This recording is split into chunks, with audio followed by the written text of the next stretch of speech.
Hey guys, before we get started, I wanted to tell you about a new podcast called Dietetics After Dark, where true crime meets food. In each episode, hosts Sarah and Becca use their background in nutrition and criminology to discuss fascinating food-related scandals with an evidence-based lens. I gotta tell you, I did not realize how much true crime was involved in the food industry, but after listening to some of their episodes, I can tell you that there is a lot, and these ladies leave no stone unturned in their coverage. But don't take it from me. Check out this clip, and remember, if you love food as much as you love mystery, then you are going to love Dietetics After Dark.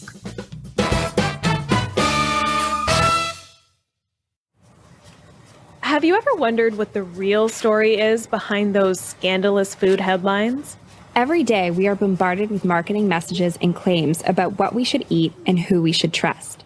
As consumers, it can be challenging and time-consuming to dive into the research and find out what's really going on. And that's where we come in. Welcome to Dietetics After Dark, the podcast where true crime meets food. I'm Sarah. And I'm Becca, and each week we use our backgrounds in nutrition and criminology to uncover the stories behind nutrition and food-related scandal, crime, and fraud.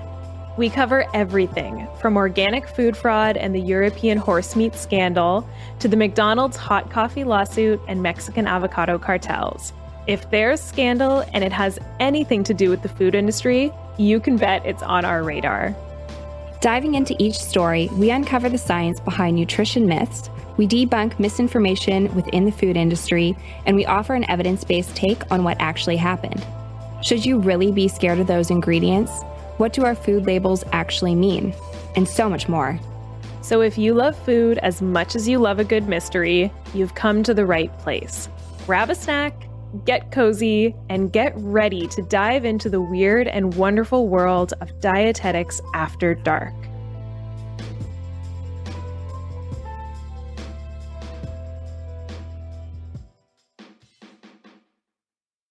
I would want to go by firing squad. I still think that's the best. They got a bunch of guys shooting at me. They don't know which one of them was the one to hit me with it, and then I'm out like that. But I mean, hopefully no one executes me. Hopefully I don't do anything to deserve execution. So if Grace is sentenced to death, just keep that in mind, please. Thank you.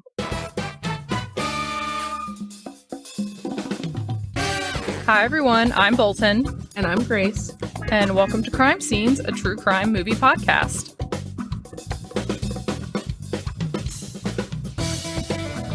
All right, guys, so we are starting part 2 of our recap of In Cold Blood. If you have not listened to part 1 of our recap of In Cold Blood, stop, go back to the last episode, and start from there, or else none of this is going to make any sense, because we're starting in the middle of the movie. If you've already listened to part 1 and you're coming back for part 2 of In Cold Blood, hello, welcome, thank you for joining us. Hopefully, if you're coming back for part 2, that means that you like what you're listening to, so we would really, really love it if you would go to Apple Podcasts and give us a 5-star rating and a nice review. That is how we get to spread the word about the podcast, so we would really, really appreciate it. And you can also go to our website, crimescenespodcast.com, or any of our social medias. We have Facebook, Twitter, and Instagram, and we are at Crime Scenes Pod on all of those. And you can make a request, show us some support by buying some merch or making a donation through Buy Me a Coffee, or you can see what's coming up next and what episodes we're doing. All right, I will stop talking, and now let's get into part 2 of In Cold Blood. In the heart of America, in a small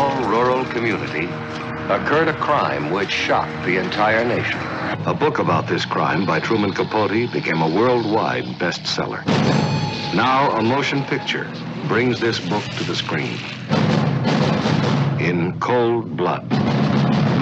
Just so we're all on the same page, here's a little bit of a summary about what was going on where we left off in the last episode. After the Clutters were murdered, a reward was offered to anyone that could give any information about who potentially could have committed this crime. Mm-hmm. The investigators at the KBI, or Kansas Bureau of Investigation, were getting calls from all over the place, but one call that they got that really perked up their ears was actually from a man that was in prison, and he went by the name of Floyd Wells. Now, the reason that what Floyd Wells had to say was so interesting compared to everything else that was coming into the KBI was because he was telling the KBI that he actually used to work on Mr. Clutter's farm, and that was true. That checked out. Right. So some KBI investigators went down to interview Floyd Wells, and here is what he told them specifically. After Floyd Wells worked for Mr. Clutter and then went to prison, he was cellmates with a guy named Dick Hickock. And we, the viewer, know this is one of our murderers. Right. One day when they were sitting in their cell, they were talking about jobs that they'd had in the past. And Floyd mentioned that he worked for a man named Mr. Clutter on a farm and that this guy, Mr. Clutter, was very wealthy. He said specifically that Mr. Clutter had told him at some point that he had spent as much as $10,000 a week in order to operate this farm. Floyd Wells says this specific thing to Dick Hickock, and Dick Hickock took that to mean that at any point on that farm, Mr. Clutter had $10,000 there.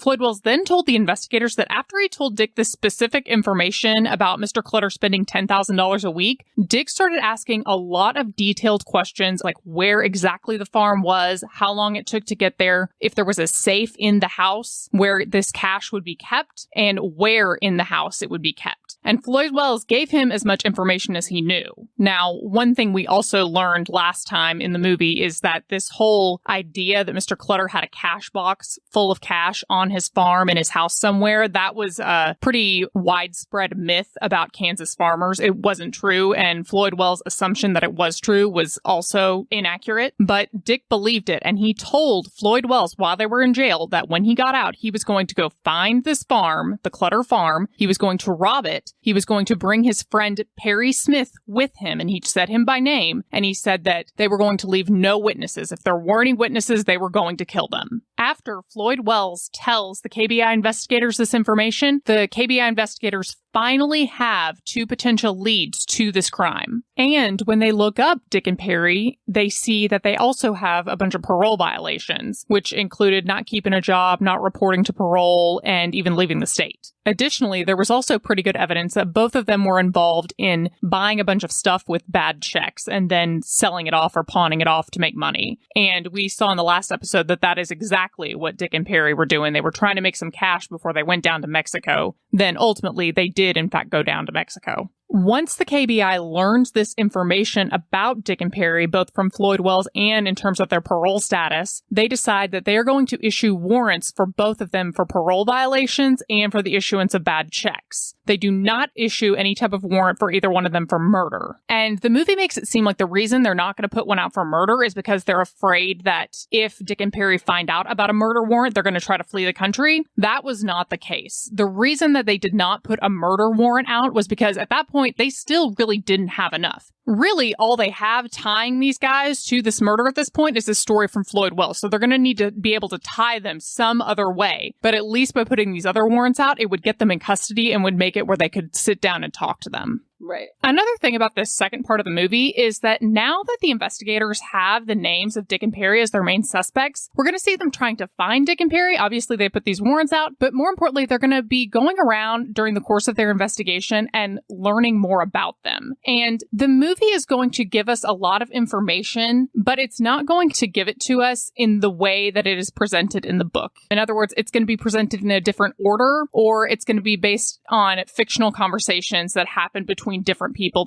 And I will point those out as we go, but really I think the reason that they did this was because if it was presented how it was in real life, it would be a lot of boring courtroom hearings or attorneys in their offices. It just wouldn't be as good to watch. So I actually appreciate that. It also allows you to get a little bit better of a sense of Dick and Perry's background, I think. Yeah. So the first place that the KBI is going to go to find out more about Dick and Perry and possibly find them is to their families. And the first person they go see is Tex Smith. This is Perry Smith's dad. Mr. Tex Smith?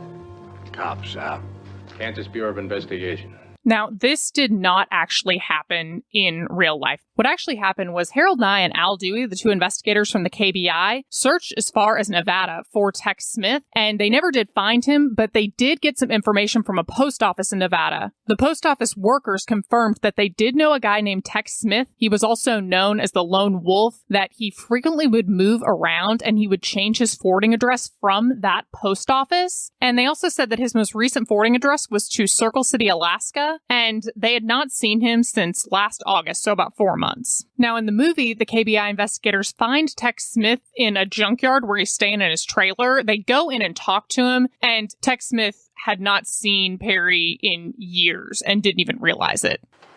When did you see him last? Oh, a couple of years ago. In prison? I'm just fixing to make some grub. You want some eats? He was in for 3.5 years. He's He's been out on parole for 6 months. Well, then I guess I haven't seen him in 5 or 6 years. And as the investigators continue talking to Mr. Smith, he doesn't say it outright, but it's clear that Tex Smith is reminiscing on his time with Perry growing up, and he clearly feels guilty about it, that he was not the best father that he could have been. You just asked Perry if I wasn't a good father to him. I always shared, always. When I eat, he eats. You just tell Perry that when I die, all my insurance goes to him. And some of the things that we learn is that Perry's parents did have a good marriage at first. They were on the rodeo circuit, but ultimately his mother became a very bad alcoholic. And by all accounts, this drinking led to some extramarital affairs. And when his father found out, that led to domestic violence that the kids witnessed. Ultimately, his mother would leave his dad and take all the kids, but Perry would run away and go back to his father. But even then, sometimes his father couldn't keep him. He would go to his mother. His mother wasn't able to handle him. And then he would jump into either foster homes or schools where we already learned that he was beaten horribly by these nuns. So essentially what we get out of seeing Perry's dad is that his dad has never really been able to take care of him. He had a very hard time growing up. He didn't really have a solid family life, and he saw a lot of hardship and a lot of violence in his family. Mm-hmm. Now, the reality was, after the investigators went to that post office in Nevada, they actually spoke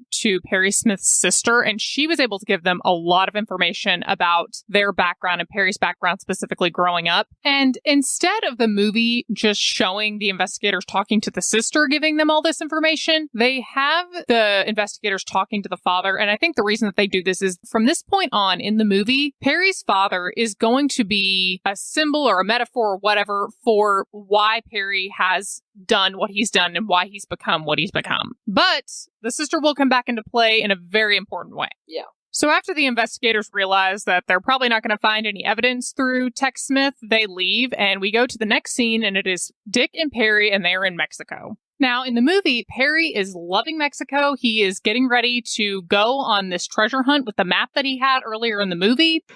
He's a shoeshine boy. Well, he's got a cousin in Yucatan, a fisherman, and he's got a powerboat. So, we drive to Yucatan, we sell the car, buy us a load of deep-sea diving gear, and pow! We hit the Cortez jackpot. $60 million in Spanish gold. Dick, on the other hand, is hating it. And part of the reason that Dick hates it in the movie is that he feels bad for leaving his parents in the U.S. with all of those hot checks that he spent. He's afraid that they're going to be held responsible for that. This was not so much true, but it was true that Dick was getting concerned that they were running out of money in Mexico, and he was getting irritated with Perry for the fact that he kind of had this champagne taste on a beer budget. He was spending a lot of money and not thinking about it. And ultimately, in the movie, what Dick says is, I've had it. You, your maps, fishing boats, buried treasures, all of it, everything. Stop jacking off. There ain't any caskets of gold, no buried treasure. And even if there was, hell, boy, you can't even swim. Get that shitty box and do something with it. Get rid of it or mail it to the U.S. or something, but we are leaving here. We're selling the car. We're selling any last things we have to get some money. We're going back into the U.S. and we're going to hitchhike, get some jobs. We're going to work until we make enough money, and then we are going to leave the U.S. and go to Brazil where we cannot be extradited. Yeah. Now remember, Perry has had this box since the beginning of the movie that he carries like all this memorabilia in. He still has that box, and that's the box that Dick is referring to when he's telling him to ship his stuff back to the U.S. Mm-hmm. And Perry says, okay, I'll go ahead and ship it. And that is something to remember. This box is still not going away. Right. The other thing you may see is that Perry is still too scared to go out on his own without Dick. He is afraid that if they separate, if one of them gets caught, then they're going to turn on the other one. So Perry is not ready to leave him. And both in the book and the movie, there's a big theme of interdependence between the two throughout. Yeah. Also, they don't realize it, but this is the worst thing they could possibly do because they don't know it, but we do, that they now have warrants out for them. Yeah. So now we get a really interesting scene where the KPI head investigator, Al Dewey, and reporter Bill Jensen are talking about the case together. And if you remember, Bill Jensen is the fictionalized character that is supposed to sort of be like Truman Capote, going around the town in Holcomb, talking to the different citizens, talking to the investigators, and writing a story about about the Holcomb murders. And what's interesting about this scene is not so much that he's talking to Al Dewey, because that was actually something that Truman Capote did quite a lot. In fact, that's how he got a lot of information, probably more than he should have. But it's the specific aspect of the case that they're discussing. Bill Jensen is telling Al Dewey about a study that was done by a psychiatrist by the name of Dr. Joseph Staton at the Menager Clinic in Topeka, Kansas. And this study was entitled Murder Without Apparent Motive, a study in personality disorganization. And what the study was about was essentially what it sounds like. It was trying to determine why certain people will commit murder when they have no real motive to do so. And clearly, we've been talking about how the question of why these two men committed this murder was a big topic, because for a long time, they couldn't find any connection. And this case study was real, and it was utilized by the defense. And in fact, the author of this case study actually contacted the defense and tried to provide them support as well. But this was something that was dealt with during the pretrial and trial stage of Dick and Perry's case, after they had been arrested, and it was mainly done by their lawyers and their psychiatrist that was evaluating them. It had very little to do with Al Dewey or Bill Jensen or who would be Truman Capote. Basically, what the movie has done is it has taken this pretrial and trial topic and it's moved it up in the timeline so that we see two laypersons, Al Dewey and Bill Jensen, discussing it rather than seeing it discussed by attorneys or seeing it discussed in a courtroom. And I think the reason that they do that is basically for it to be easier to understand. Now, in reality, this case study that was used by the defense was not only used to help answer the question of why somebody would commit such a horrendous murder like this with no motive, but it was also used to address the very complex issue of insanity or temporary insanity as an affirmative defense. And the movie does not get into the topic of an insanity defense pretty much at all. So what I'm going to do is later in the movie, when we get to the trial aspect, I am going to talk about the insanity defense a little more and just focus more on that why question and the findings of the study here. The study begins by explaining that historically courts have assessed criminal responsibility to murderers by categorizing them into two groups. You've got your people who are sane and they have killed as a result of rational motivation, so like for personal gain, and you've got your insane, and those are people that kill due to irrational motivation like hallucinations or delusions or mental illness, something like that. And what this study has found is that there's actually a small group of killers or murderers that appear rational, coherent, controlled, but they commit homicidal acts that are bizarre, apparently senseless, and they seem to even puzzle the killers themselves. They didn't hate their victims. They didn't even know them. They felt no guilt about their crime and got nothing out of it. They don't really understand why they killed their victims. They're relatively unknown to them. A lot of times when these murderers commit these acts, they lapse into a dreamlike, dissociative state. And additionally, the study found that these people that all committed these senseless acts of murder also had some other commonalities, particularly with how they viewed themselves and some aspects of their past. They all felt physically inferior and sexually inadequate. Their childhood was violent, or one parent was missing, or someone else had raised them.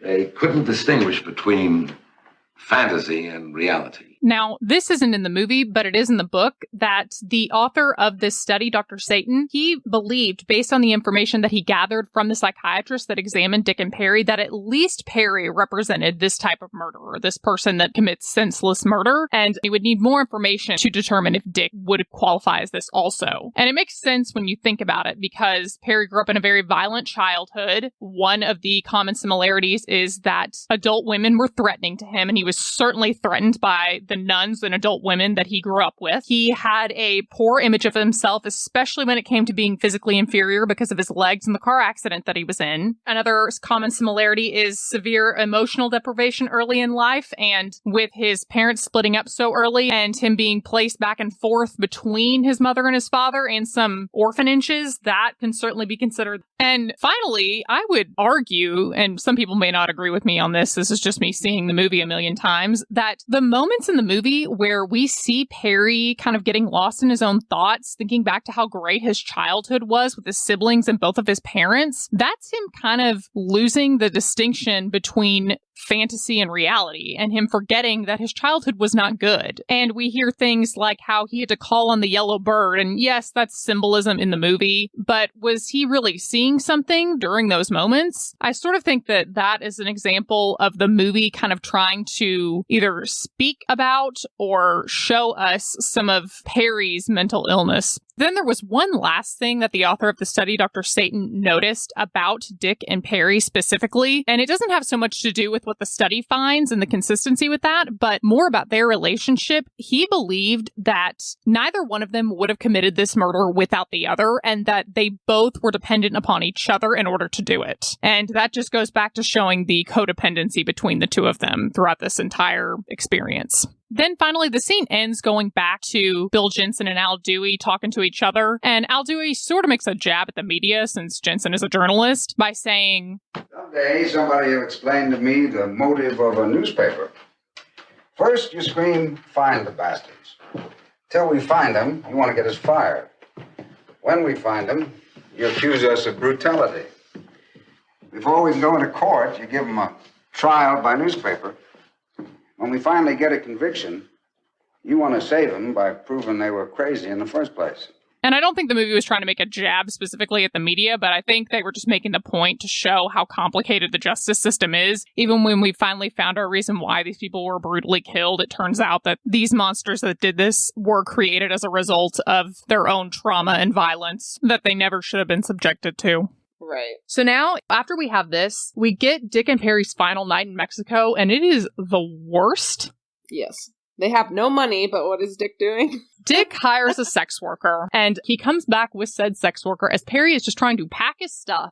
Perry's actually already packed his stuff. He's just sitting in the room while Dick and this sex worker just go at it. And at some point, I was just like, Perry, like, you either need to join in or leave, but stop torturing yourself sitting here. This is ridiculous.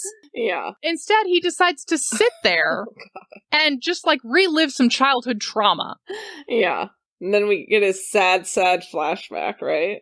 Essentially, he's having flashbacks of his mother bringing men home right in front of all the kids and them all seeing it happen. Yeah. Then we see in this flashback his father coming in and the father taking a bottle of liquor and pouring it over her. I seriously thought he was going to light her on fire. I immediately jumped up and was like, oh my God, he's going to light her on fire. I thought so too. But that doesn't happen. He just pours liquor on her and then beats the crap out of her. Yeah. And we're getting more information through these flashbacks about Perry that point to this senseless murder and why it would have taken place. And it has to do with what has happened in his past rather than his relationship with the Clutters. I also, the first time I saw this, I got a little confused and I thought there were just children in their hotel room and I could not. I thought the sex worker brought her kids with her. That wasn't what happened. Yeah. So now after this traumatic night, Dick and Perry have crossed the Mexican border into California and we see them walking on the highway and they are formulating a plan to try and get a hitchhiker to pull over so that they can steal the car from them. All a truck gets us is from here to there. We want to score. One guy with a fat wallet in a fast car with a back seat. I sit beside him. You get in the back. I feed him a few jokes. I say, hey, Perry, pass me a match. That's your signal. Fast, hard snap. I grab the wheel. And their plan is that Dick is going to sit in the front, Perry's going to sit in the back. Dick is going to be kind of joking with the guy to get him to relax, the driver. And then when he gives Perry the signal, which is for him to say, pass me the cigarettes, then Perry is supposed to basically put the guy in a chokehold with his belt. And then presumably they will just dump the guy or kill the guy and dump the guy out on the highway and take the car. And they get their opportunity to try this out pretty quickly when a young salesman picks them up. And this is a true story, and I swear to God, this guy gets by the skin of his teeth. He is so lucky that they were not able to do this, and he never even found out about it. He didn't know he was in danger. So what happens is they get picked up by this guy and get in the car, and they start the routine with the jokes. And Dick's telling some stupid jokes, and it seems to be working. I can take you as far as Iowa. Where you boys been? Mexico. No future there. It depends, my boy. I honeymooned in Mexico. You might say that's where I planted the seed of our first child. I cloud planted a few senoritas there myself. And from the moment that they've come up with this plan, Perry does not want to do it, and he doesn't want to do it now, and you can tell that he's nervous. And then the moment comes where Dick says to him, pass me a cigarette or pass me a match. Hey, Perry, pass me a match.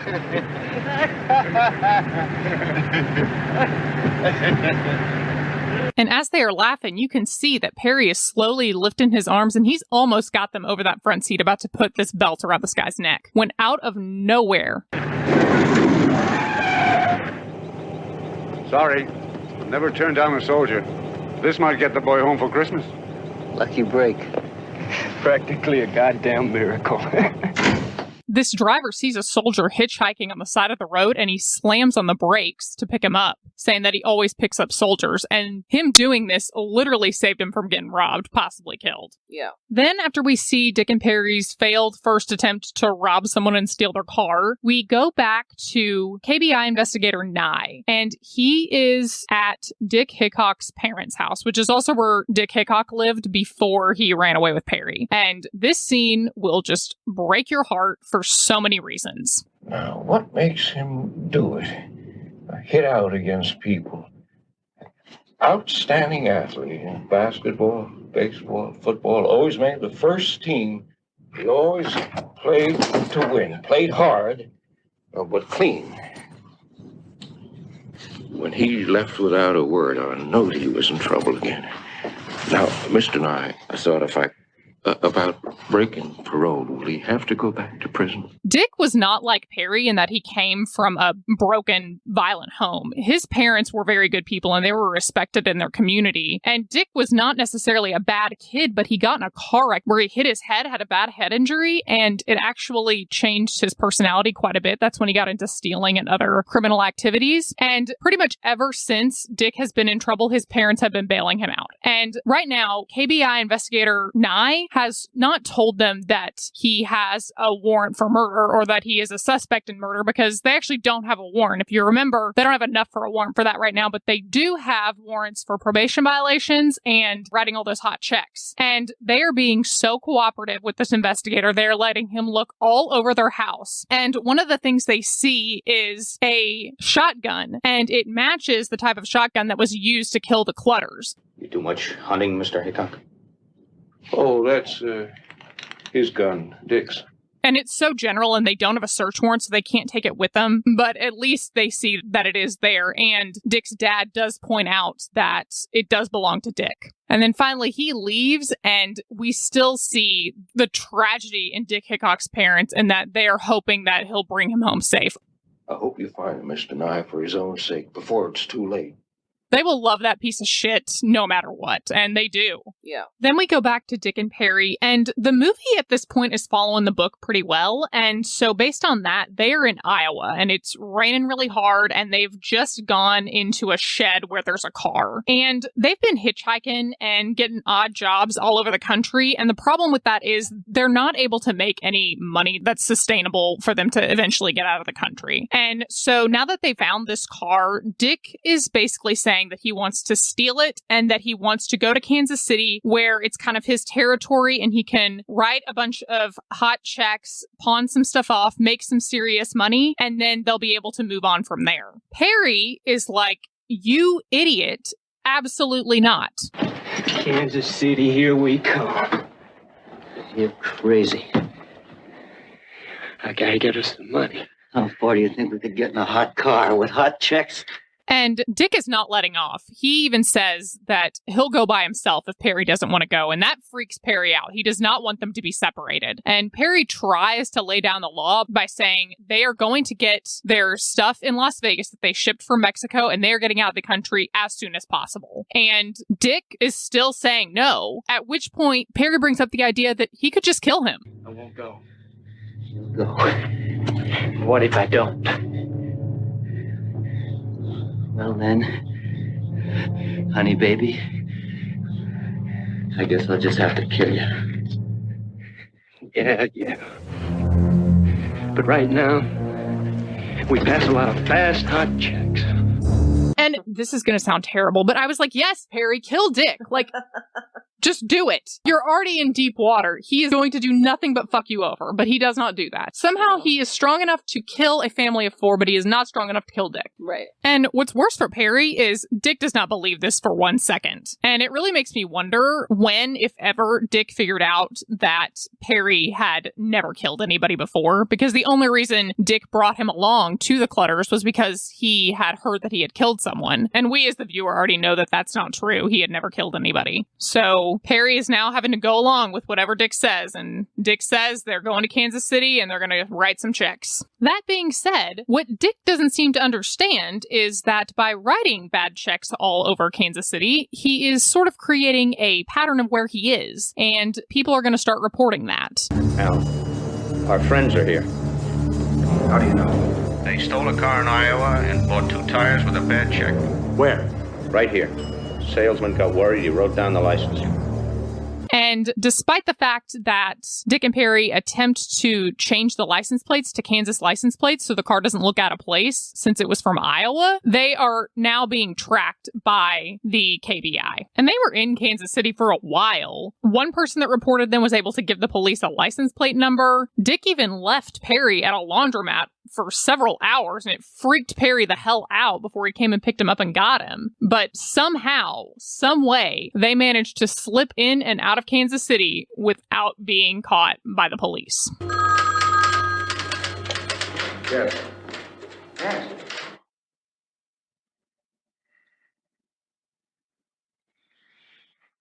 They slipped through.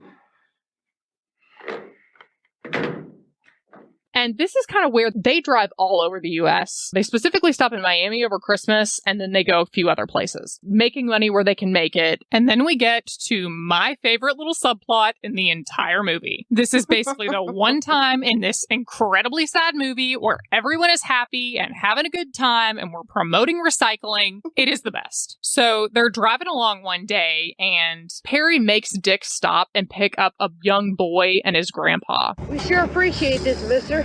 Get in. Where you headed? California. Gramps got a sister in Needles. He's gonna stay with her. Hear that, Johnny? Hear me, Johnny?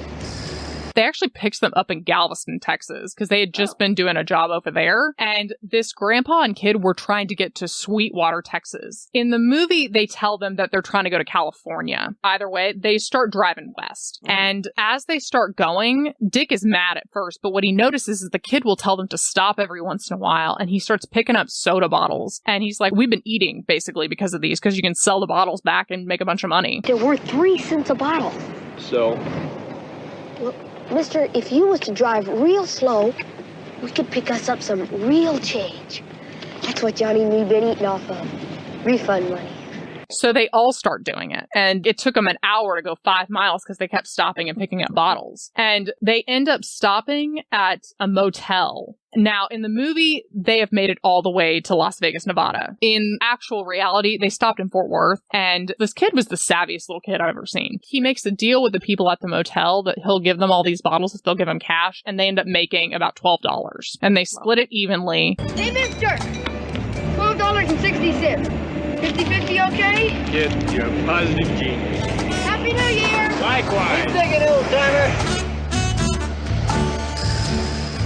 And the kid and the grandpa part ways with Dick and Perry. And then Dick and Perry keep going on their merry way. Ultimately, Dick and Perry will end up in Las Vegas. In the movie, they're already in Vegas. And you see that they go to pick up this freaking box that Perry has had shipped from Mexico to Las Vegas. They pick it up. They put it in the car, and they're driving along. And it is at this point, both in the movie and the real story, that some police officers notice the car. And they notice the plates that have been reported stolen. And they stop the car, and they realize who they have. And when they did get pulled over, they were kind of at a breaking point in real life. Dick would later tell Capote that he was planning, no matter what, on just leaving and not telling Perry. He could not take it anymore. Like, they both were done with the other one. Yeah. And they were both so mad. Normally, they would kind of keep an eye out if they saw any cops, and neither one of them was paying attention at this moment. And that's when they get pulled over. So they have finally been found, and they are finally taken to jail. Now, remember, they are taken to jail on warrants for parole violations and bad checks, and that's it. They don't know that they're start investigating them for murder. Mm-hmm. So in the next scene, we get both Dick and Perry being taken into separate interrogation rooms in the KBI. All the investigators are coming over and they're going to come talk to them. And we see the investigators standing outside of the interrogation rooms looking through the double mirror window at both Perry and Dick. And you can tell that this is their Super Bowl. And they already have it planned out that investigators Nye and Dunce are going to interrogate Dick, and investigator Dewey and Church are going to interrogate Perry. And you're going to notice during these scenes where the investigators are doing the interviews that they're going to jump back and forth between the interrogation with Dick and then the interrogation with Perry a lot. And I really like this part of the movie because you see just how opposite they handle this situation. So we start with Dick, and Dick was actually quite the charmer when he talked to the detectives. You know why we're here, Mr. Hickock? Sir, you can call me Dick. All right, Dick.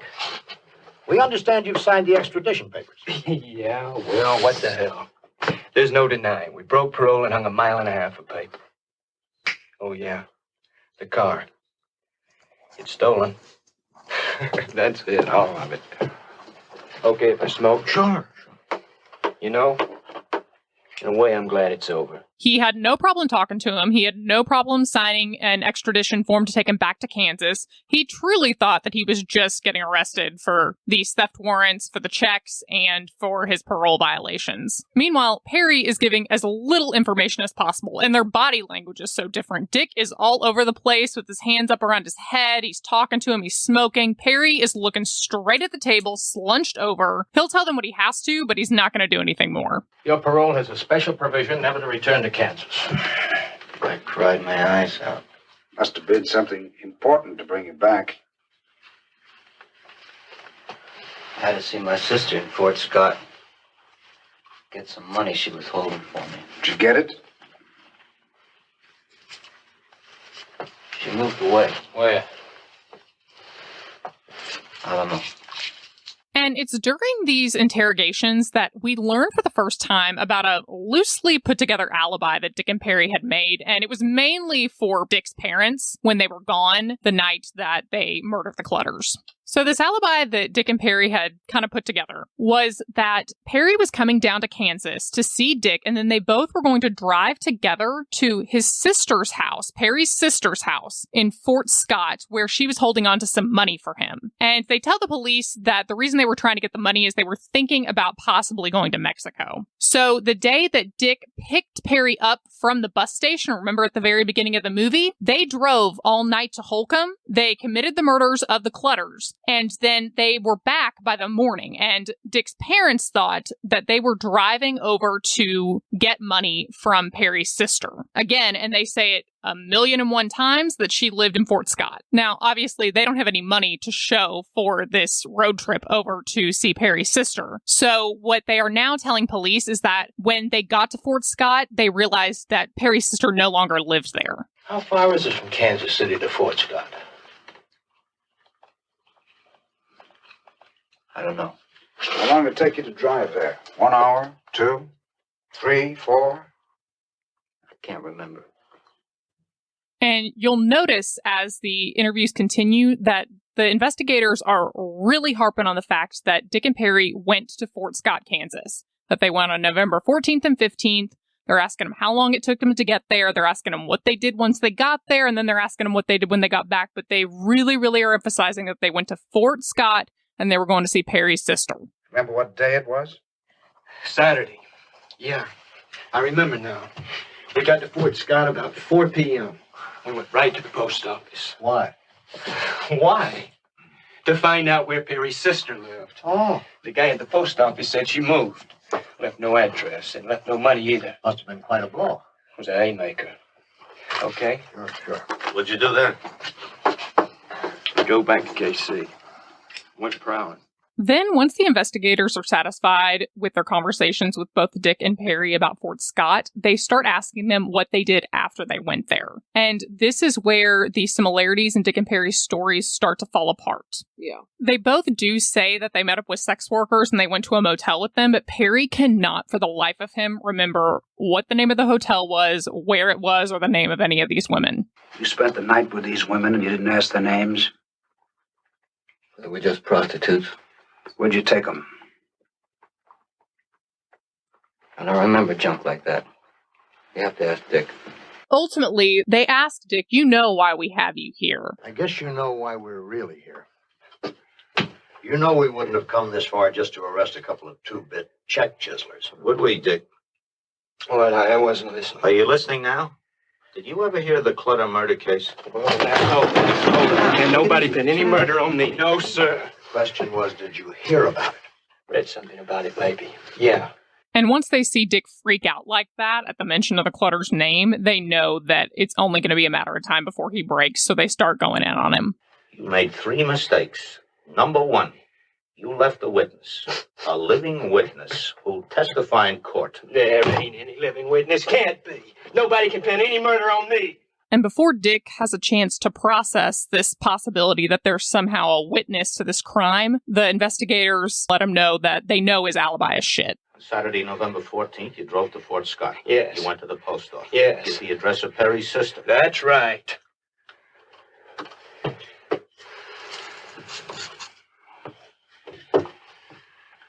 Perry Smith has no sister in Fort Scott, never has had. On Saturday afternoon, the post office in Fort Scott is always closed. That is your second mistake. Now, I realize that I have started kind of developing a little bit of a bad habit where at the beginning of an episode, I will point out a very tiny detail and say, hey, see this? Remember this. But remember when I said that the investigators had spoken to Perry Smith's sister when they first learned about Dick and Perry? Mm-hmm. This is the only sister that Perry has that is alive, and she does not live in Fort Scott, Kansas. She never has. And in fact, when the investigators contacted her to get more information on Perry, she told them, please do not give Perry my address. Do not let him know where I live, which was not Fort Scott, Kansas, and I am scared of him. Now, the movie shortens Dick and Perry's interrogations to just 1 day each, but in real life, they actually were interrogated over the span of 2 days. And after the investigators tell Dick that this alibi is absolutely worthless, they do the closest thing to a mic drop and just tell him, that's all for now, we'll see you later, and send him back to his cell. In the movie, they just give him a little bit of a break in the interrogation room, and we go over to see Perry and see how he's holding up. And the investigators in Perry's interview are just getting around to asking Perry if he knows anything about the Clutter family murders. And he's doing a little bit better than Dick. He's not screaming at anybody. But when they tell him that they have a living witness that can prove that he was involved in their murders, then Perry kind of starts to squirm. I never knew anybody by that name. Clutter. We've got a living witness.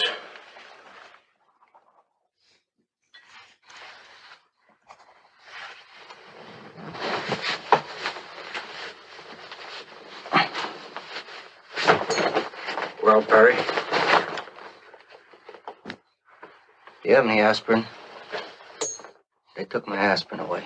And you will notice at this part of the movie, now that both Dick and Perry have been told that the investigators have this living witness, you're kind of wondering to yourself, who is this living witness? Like, I was having to think back in my brain as to who they were talking about. I ultimately think they're talking about Floyd Wells, the guy that was Dick's cellmate in prison that told Dick about the Clutter family, how he used to work there. And this is basically where Dick got this whole idea to go rob the Clutters. But what's interesting is neither the movie or the book ever really tell you who this living witness is. You're kind of left to wonder if that's correct. In the same way, I think that Dick and Perry were wondering, who are they talking about? And in the book, it's really interesting because you sort of see from the perspective of both Dick and Perry as they're thinking about who this living witness could be. And they both have different ideas at different points as to who that is. At one point, Dick thinks that the living witness could be Perry. So the police are trying to turn them on each other. And on the reverse side, there's a point where Perry thinks that the living witness could be Dick. It also occurs to both of them that the police don't have anything, and this living witness they're talking about is themselves. Like, the police are trying to make Perry be the living witness as they interrogate Perry, or Dick the living witness as they interrogate Dick. Perry ultimately realizes that this witness could probably be Floyd Wells, but surprisingly, Dick never really does. But you will notice, and they point this out in the book, that the investigators are saying living witness. They're not saying eyewitness. And I think that that tripped both of them up for a little bit because they were assuming that someone was in the house or something that saw them.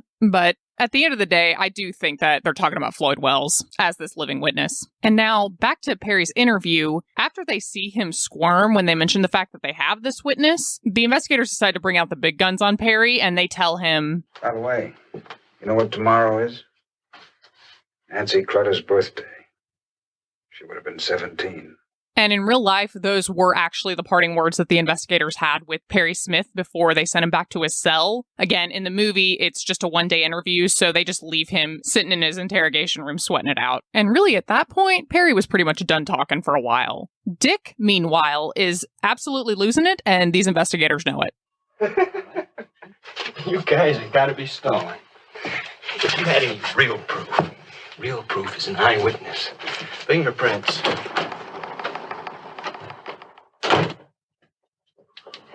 As God is my witness, may I burn in hell forever if I ever killed anybody. Careful, boy. And it is at this point that the investigators decide Dick is ready to learn what his third mistake was when he and Perry committed these Clutter murders. I said you made 3 mistakes. First, you left a living witness. Second, your alibi won't hold water. And third, coming up, footprints. Made in the spot where Mr. Clutter was murdered. These are the shoes that made him. Yours. And the investigators have set a couple of things in front of Dick on the table in the interrogation room. And the first thing is a crime scene photo. And it is a photo of some footprints that surrounded Herb Clutter's body when they found him. And if you remember way back when we were talking about the footprints in the first episode, we talked about how there was a very obvious bloody footprint. And then there were also some footprints that could not be seen unless the photographer used a flash on the camera, and you could see them in the dust. And this was how the police officers were able to determine that there were actually 2 killers or 2 people involved at the Clutter murder and not just one. And that big bloody footprint, we the viewer know, that belongs to Perry Smith. But those footprints that can only be seen in that flash, those belong to Dick Hickock. And then this leads to the second thing that the investigators have set on the desk in front of Dick, and it is his shoes. And these shoes match the prints that are found at that crime scene. And the fact that the KBI was able to find these shoes is nothing short of a miracle. The investigators found both these shoes and Perry Smith's shoes in that goddamn box that Perry has been carrying around since the beginning of the movie. When Dick and Perry left Mexico, they shipped all their stuff in that box that Perry carries around to Las Vegas, and 5 minutes before Dick and Perry were arrested, they had just gone to the post office and picked up the box. If the officer that arrested them had pulled them over even just a few minutes earlier, the investigators would not have this box with both pairs of shoes that match the crime scene and belong to Dick and Perry. Like, this box is Brad Pitt in the movie Seven, what's in the box level of a big deal. And it is finally at this point that Dick decides that he is going to talk. However, in true Dick fashion, he wants a deal. He is going to throw Perry under the bus, and he didn't kill anybody, according to him. All right, Dick, this time the truth.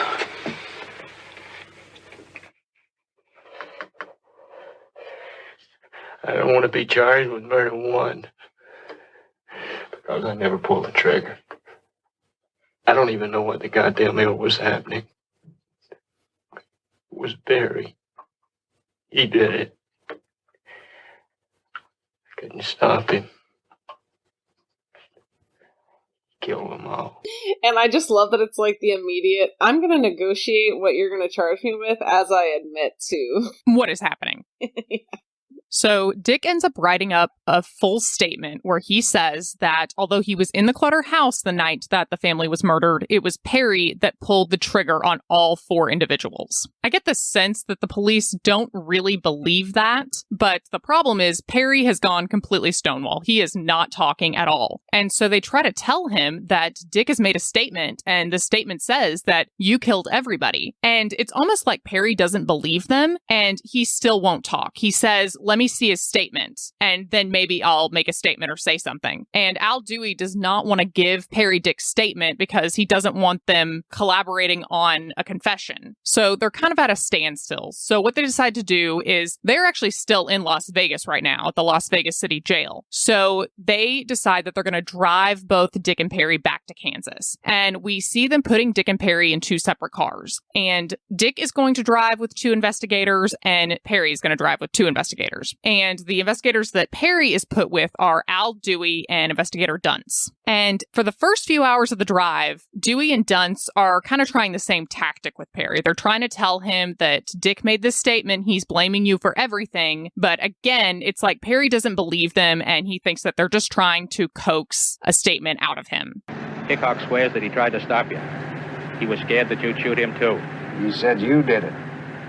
All of it. Sure. Now you'd like me to say he did it. Then Al Dewey decides to use another tactic with Perry. He tells Perry that Dick told them that the reason he brought Perry along was because Perry was a natural-born killer. Basically, Dick told the investigators that Perry had killed a man before. You had nothing to lose. You'd already killed a man in Vegas. Beat him to death with a bicycle chain.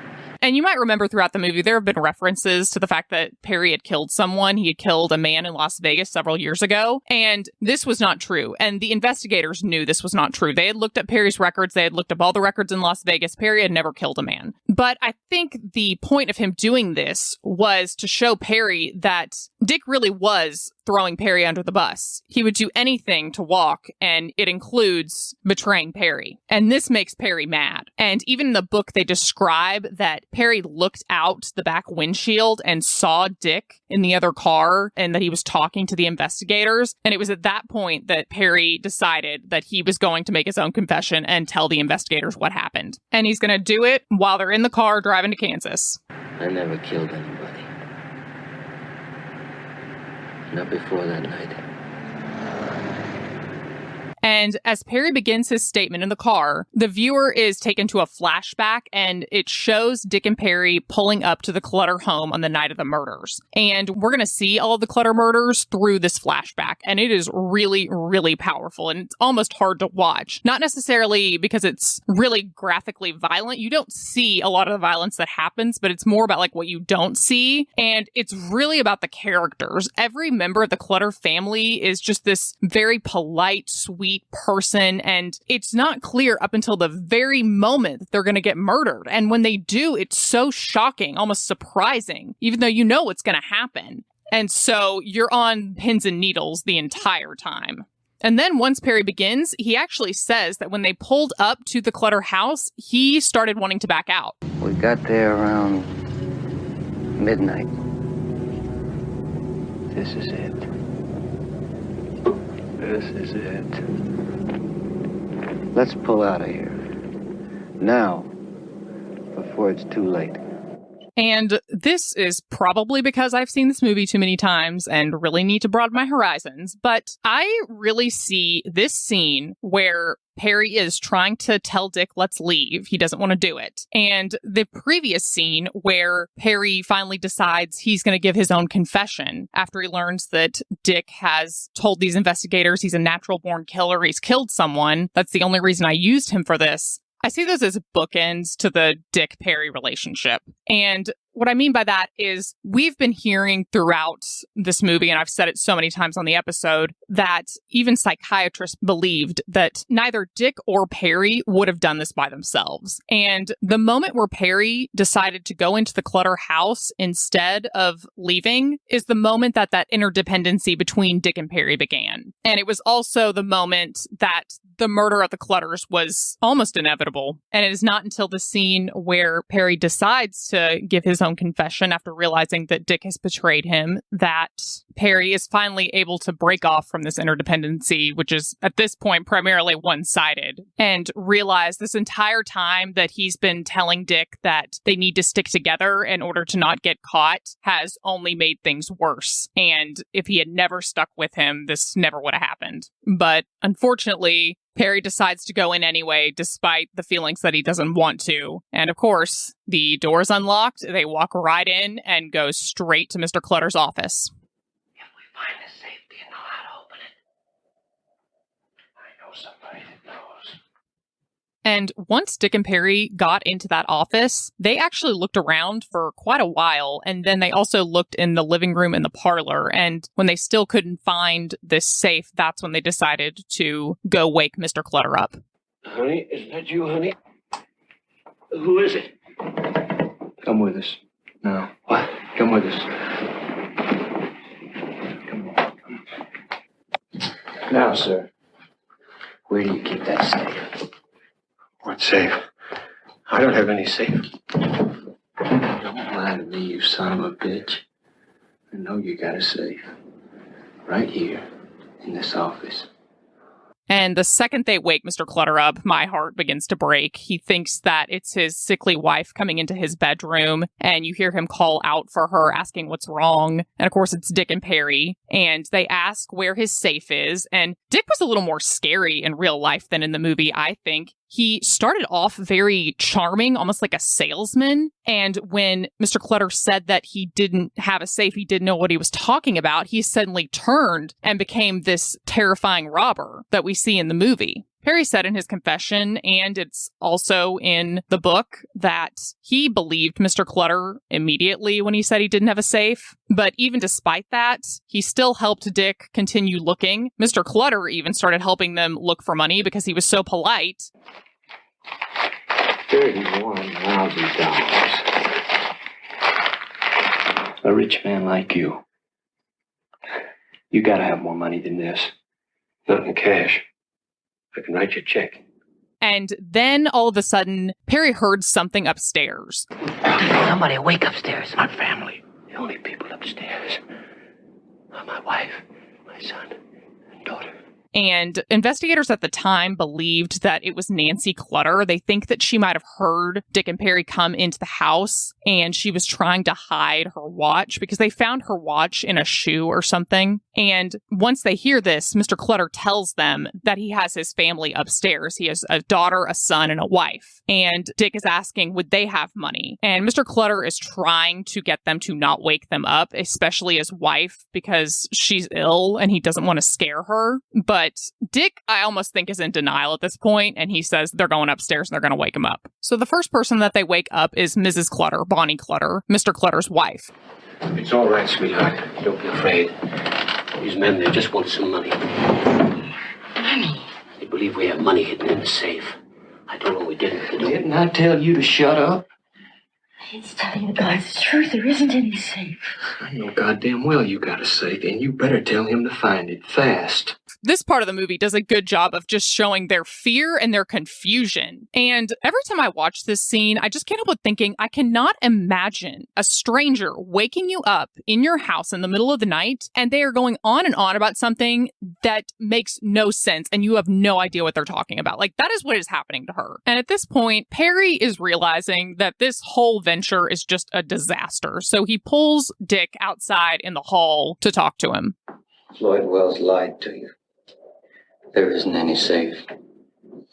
And Perry would later say that the reason he pulled Dick out in the hallway to talk to him is because he was trying to get him to give up on this and get the hell out of there. But instead, Dick said that the thing they needed to do was tie all the family members up and put them in the bathroom, and then they would get more time to look for the safe. And Perry said that Dick also said that once they were done searching, Dick and Perry should take each member of the Clutter family to a different part of the house and tie them up, and they would cut their throats. And Dick did have a knife with him, along with the shotgun that he brought, and he said they shouldn't shoot them because he was afraid it would make too much noise. And Dick was so amped and excited at this moment that Perry claimed that there was just no way to argue with him. So then Perry took Mr. and Mrs. Clutter and put them in the bathroom and tied up their hands and feet. Then both Dick and Perry went to Kenyon Clutter's room, the son, and he was actually already awake staring at the ceiling. I don't think he knew what to do. And they had him get up and put a robe on. And it was at that point that Kenyon was moving too slow for Dick's liking, so he punched him in the head. Then they took him to the bathroom and tied up his hands and feet. And as they were doing this, Nancy Clutter actually walked out of her bedroom like she didn't know what was going on. So Dick took her and shoved her into the bathroom.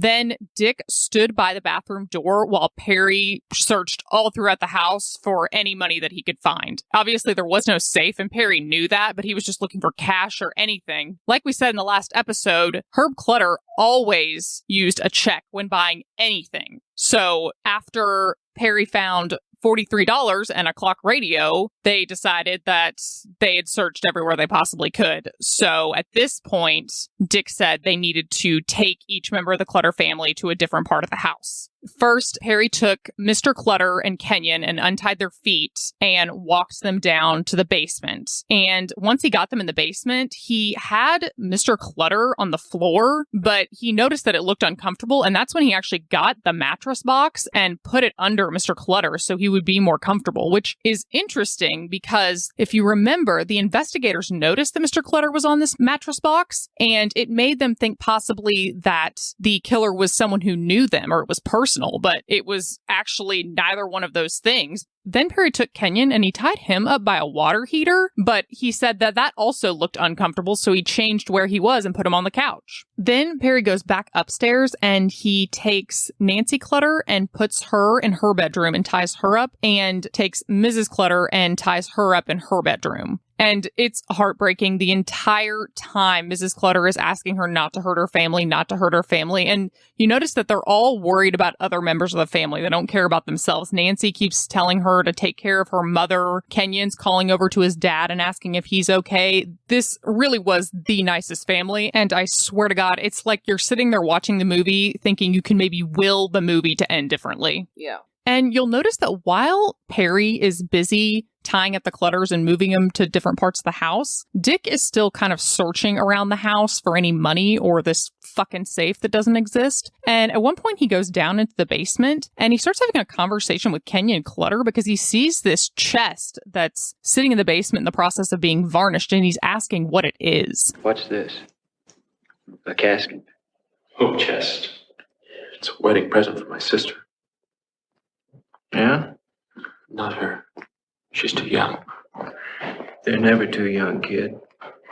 And this conversation did not really happen between Dick and Kenyon Clutter, but it's basically foreshadowing for some information that we're about to learn about Dick. Because after he says this to Kenyon Clutter, he continues searching, and even Perry, once he's tied up everybody, he kind of starts searching around the house too. And you notice that as they both are searching throughout the house, Dick is kind of watching Perry. And at one point, Perry goes downstairs away from the bedrooms where the women are, and Dick goes upstairs. And when Perry comes back up, he sees that Dick is trying to rape Nancy Clutter. Don't. Please don't. And neither the book or the movie really touch on this like I think it probably should have been touched on, but Dick was a pedophile. He likes little girls, and one of the reasons he wanted to go to the Clutter house was so that he could rape Nancy Clutter. In fact, even when Dick and Perry first arrived at the Clutter house, Dick was also starting to get cold feet, but he wanted to go in because he wanted to try and rape Nancy. But when Perry sees what Dick is doing to Nancy, he shuts that shit down immediately and makes Dick leave the room.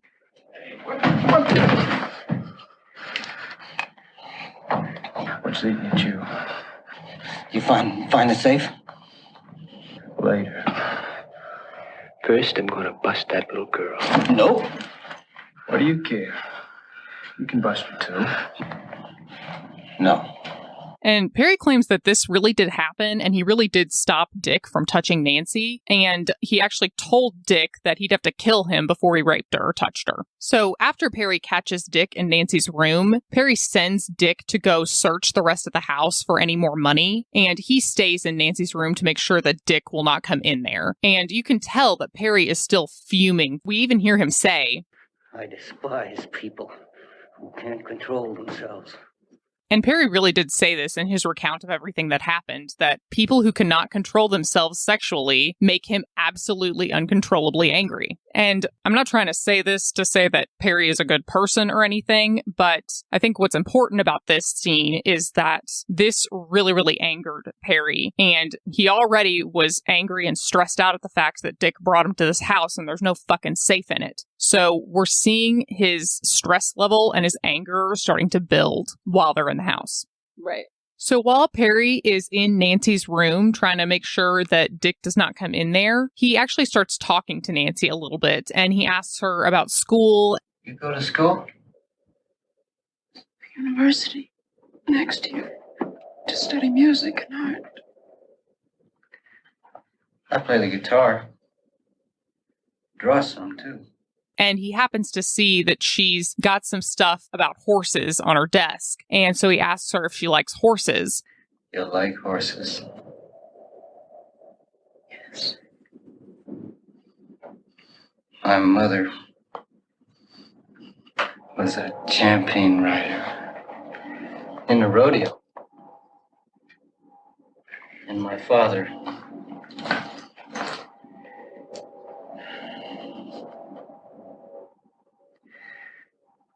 My father. And, of course, with the memory of his mother comes the memory of his father. And they're just very lingering memories. It's nothing to make him upset. But then he sees a silver dollar on the desk as well, and he picks it up and he drops it. So Perry goes and chases after the silver dollar that's dropped, and he's on all fours looking for it on the ground. And remember that Perry was in a car accident and has fucked up legs, so this was really, really painful for him. And as he's looking for this silver dollar, he can also hear Dick throughout the house tapping on all the walls like a maniac looking for the safe that does not exist. And it's in this moment where Perry's in pain on all fours looking for a 16-year-old silver dollar, and he hears Dick acting crazy that he runs out of Nancy's room, and you can see that he's starting to kind of lose it. And when Perry runs out of Nancy's room, he doesn't have any real direction he's going, but he runs into Dick, and Dick can see that he's freaking out. What's the matter? We're the matter. We're ridiculous. You tapping the walls for a safe that isn't there. Tap, tap, tapping like some nutty woodpecker. Oh. And me, crawling around on the floor with my legs on fire. And all to steal a kid's silver dollar. And then Perry starts suddenly running down towards where the basement is. And again, just like when he ran out of Nancy's room, it seems like he doesn't have any planned destination. He's just going somewhere, and it happens to be down in the basement. And it also kind of seems like he's starting to not understand what's going on or something. And Dick is following him. Now, this movie version is slightly different than what Perry said happened according to the book. He really was talking to Nancy and telling her about his family, and he really did find a silver dollar and drop it, and it became really painful for him trying to like scoop it up, along with scooping up all the other change that they were finding like under the couches and stuff. And Dick also really was tapping on the walls, and it was driving him crazy. But by the time they got down to the basement, it was because they were having to decide whether or not they were going to kill the Clutters or not. And Perry said that he took Dick into a corner to talk about it before they made any decision. And from this point on, the movie is going to continue to make it seem like Perry is completely losing touch with reality and that it's only going to get worse while they're in the Clutter house. We see in the movie that Perry's starting to hallucinate, and instead of seeing Dick standing in front of him with a flashlight, he sees his father with a gun pointed at him, telling him, "Look at me, boy. Take a good look. The last living thing you're ever gonna see." And then Perry runs into the area of the basement where Mr. Clutter is, almost like he's running away from where Dick is standing, not necessarily that he was going towards Mr. Clutter, but once he gets there, he sees him down on the ground, and you see the screen changing between images of Mr. Clutter on the ground and images of Perry's dad, like Perry is having flashes in and out of reality. And it's at this point that Perry, almost in a fit of rage and confusion and maybe even fear, grabs Mr. Clutter and cuts his throat. Now, in reality, Perry said that after he took Dick into the corner in the basement when they were trying to decide whether or not they should kill the Clutters, Dick was still saying that he wanted to have the Clutters killed, but he was also being very hesitant about having Perry or himself actually going and doing it. So Perry was going to call his bluff and told him to give him the knife that he'd been using for cutting rope and said that he was going to go and kill Mr. Clutter, but he never planned on actually doing it. He was just waiting for Dick to tell tell him to stop at the last second. But as he was walking over and he knelt down towards Mr. Clutter, this is when he seemed to lose touch with reality, and he started thinking about the silver dollar that he dropped and how much pain he had in his legs. And this is when the anger or the fear or whatever was happening in his head overcame him. And he said he didn't even realize that he had cut Mr. Clutter's throat until he heard him screaming. Meanwhile, tough guy Big Dick, in both reality and in the movie, is just standing over to the side watching what Perry has just done and cannot move. And Perry actually handed him the knife after he cut Mr. Clutter's throat and told Dick to finish him, but Dick could not do it. So Perry told him to hold a flashlight, and that is when Perry shot Mr. Clutter in the head and then walked over and shot Kenyon Clutter in the head as well. Then the two men go upstairs and they shoot Nancy Clutter and then Bonnie Clutter last, and it's never been totally clear who shot who. Dick in his confession says that Perry shot both of them. Perry initially said that Dick shot both of the women, but then he later wanted to change his statement to say that it was him. And after Perry gave his oral confession, he actually told Al Dewey that he would not sign a written statement until it changed to show that he shot the two women. But Al Dewey would not let him sign a statement that said that because he didn't believe that that was true. And later, Perry did claim that Dick was the one who shot those two women, but he felt bad for Dick's mother because he had met her while he was in prison, so he wanted to take the blame off of him. The movie actually shows an interesting version of events. It shows Perry running upstairs with the gun and going into the room where Nancy Clutter is, and we hear a gunshot. Then we see both Dick and Perry go into Bonnie Clutter's room, and we hear a shot, but we do not see who is holding the gun or who pulls the trigger. And just a side note, if it sounds weird that the investigator would not let Perry make a new statement, that's because it is. That's very weird to me. Yeah. Even if it was different than what he said before, you could still impeach him if you needed to, but Al Dewey said no. Then after you hear that last shot in the Clutter house, you're taken back to the car with Perry Smith, Al Dewey, and Investigator Dunce all driving to Kansas. And every time, I am just always so shocked and I think a little startled at how fast those murders happened and how almost unexpected they were. And Perry finishes up his confession with a little statement at the end that I think really perfectly sums up his feelings, but also the feelings of the viewer. Doesn't make sense. I mean, what happened? Or why? It had nothing to do with the Clutters. They never hurt me, they just happened to be there. I thought Mr. Clutter was a very nice gentleman. I thought so right up to the time I cut his throat. And now that we've been taken on this clusterfuck of a roller coaster ride with these murders, the movie actually goes straight to the trial of Dick and Perry, and it specifically goes to the closing arguments where we see the prosecutor speaking. And from a movie standpoint, I totally understand why they did this. We've just been through this very intense scene, but I do want to go over Dick and Perry's attempt to plead not guilty by reason of insanity. And I'm not doing this to make anybody sympathize with Dick and Perry. They did what they did, and they certainly deserved to go to prison. But probably the biggest question in this movie is, why did they do this? And I think the defendant's attempt to use the insanity defense was, to a certain extent, their way of explaining this why in the courtroom. Right. After Dick and Perry were arrested, they were pretty immediately given court-appointed attorneys. Perry's attorney was a guy named Arthur Fleming, and Dick's attorney was a guy named Harrison Smith. On the other side, the district attorney actually hired a special prosecutor by the name of Logan Green. And a special prosecutor is basically an attorney that is hired to work on a specific case by the county DA, and it can be done for a number of reasons. Usually it is because the DA may have a conflict of interest, or if it's a really big case in a very small county that doesn't really have the capacity to handle it. And after Dick and Perry's lawyers were appointed, they pretty quickly went to the judge and they requested that both of their clients be given a comprehensive psychological evaluation. And both of the attorneys cited in their requests that the reason they wanted these evaluations done was to ascertain, and I am quoting here, please know I am quoting, whether their clients were insane, imbeciles, or idiots unable to comprehend their position or aid in the defense. Y'all, I know, it was the 60s in Kansas. Everything was problematic.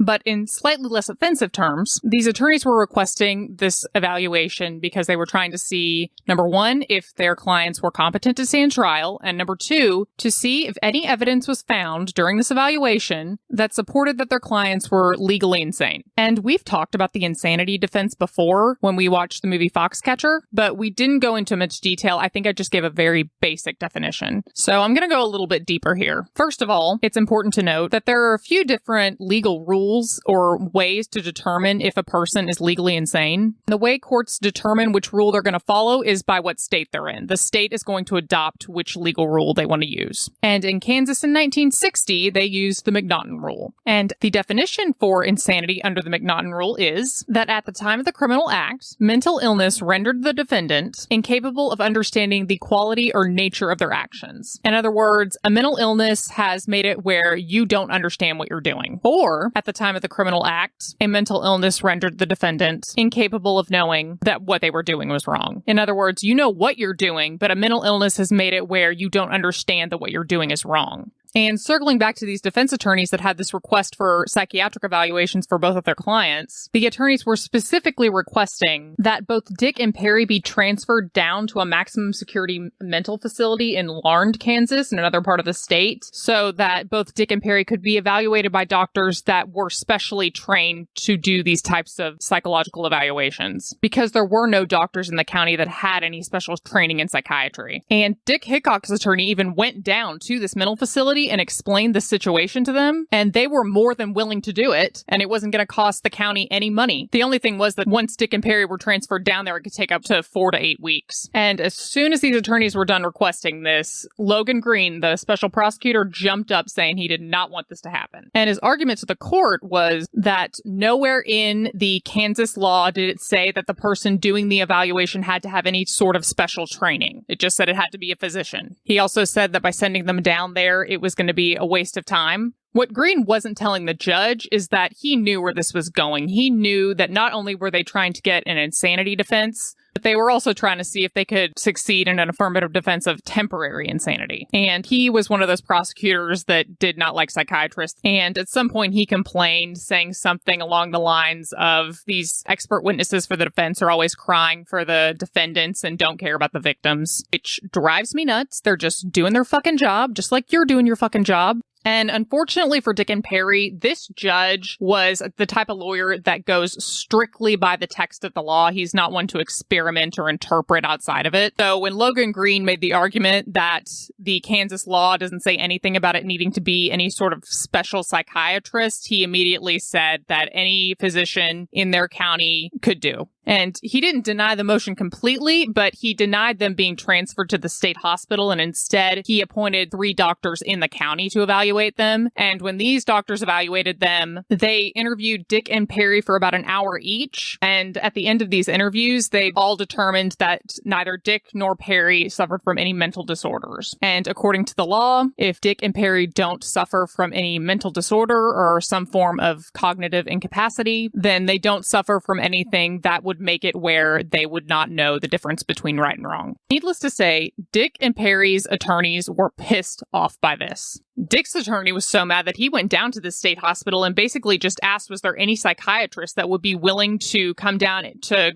Garden City, where the county seat was, and evaluate Dick and Perry for free? And by the grace of God, there was someone. It was a guy named Dr. Mitchell Jones, and he was a specialist in criminal psychology and the criminally insane. So thank God for this man. So Dr. Jones did come down to Garden City, and he did do an evaluation on both Dick and Perry. And he also did this in a very fast period of time. Like, I'm talking, he was talking to Perry and having him write out an autobiography while they were picking the jury. So they gave them no time to do this, which is unheard of today. And the short answer in both of these evaluations was, I need more fucking time. Yeah. Now, on Dick's evaluation, Dr. Jones said that he believed that Dick did know right from wrong. So if he knows right from wrong, a plea of not guilty by reason of insanity is going to fail. However, Dick's attorneys could still use the evidence gathered from a more extensive evaluation for purposes of sentencing, meaning it would help when determining whether or not he was going to get sentenced to life in prison or death. And Dr. Jones pointed out that he did show signs of a severe character disorder, and there was a possibility that he had organic brain damage as a result of that car accident that he was in so many years ago where his personality changed, but he would need to take him down to that hospital in order to figure that out. Then with Perry, Dr. Jones said that at this point, he could not form an opinion as to whether or not Perry knew right from wrong. So basically, his answer to this yes or no question was, I don't know. And in his evaluation, he elaborated that Perry did show signs of severe mental illness. He had a pretty brutal childhood and he didn't have much direction when he was growing up. He appeared to be very paranoid and he was very distrustful of people. Additionally, Dr. Jones noted that when Perry interacted with people, he had a tendency to not be able to distinguish between his own mental projections of what was going on and actual reality. And he concluded saying that he was pretty sure that Perry suffered from what at the time was called paranoid schizophrenic reaction, but he, again, needed to take Perry down to this state hospital to do a more extensive diagnosis. And additionally, in the case for both Dick and Perry, Dr. Jones actually consulted with another person that I mentioned earlier, which was Dr. Joseph Satan, and he was the author of that case study, Murder Without Apparent Motive, which hypothesized that in addition to sane murderers that are rational and act under rational motives and insane murderers that are irrational and act under senseless motives, there's actually a third form of murderer that was generally rational and coherent in personality, but committed homicidal acts that were completely senseless and had no motive. And Dr. Satan believed that Perry could actually fall under this category. And that information wouldn't necessarily help Perry with an insanity defense at that point because it could not be determined whether or not he had a mental disease. Dr. Jones needed more time to evaluate him and determine that. So again, Dr. Jones needs more fucking time. But our judge in this case, who follows the law to a T and does not like to deviate from it, says, no, you got your evaluation, you're good, we're starting this trial. And what this means for Dr. Jones is he is severely limited in how he can testify. So when Dr. Jones is called to the stand in Dick's case, he answers questions about his background to qualify him as an expert. Then he's asked if he ever has examined Dick Hickock as an expert. And when he answers yes to this, he is then asked, based on his examination, does he have an opinion as to whether or not Dick Hickock knew right from wrong at the time of the crime? And Dr. Jones can answer yes to this. And then when they ask him, what is that opinion? Dr. Jones can only say that he did know right from wrong, and then he's cut off. He cannot give any more of an elaboration other than that. Dick Hickock knew right from wrong. He is sane. End of story.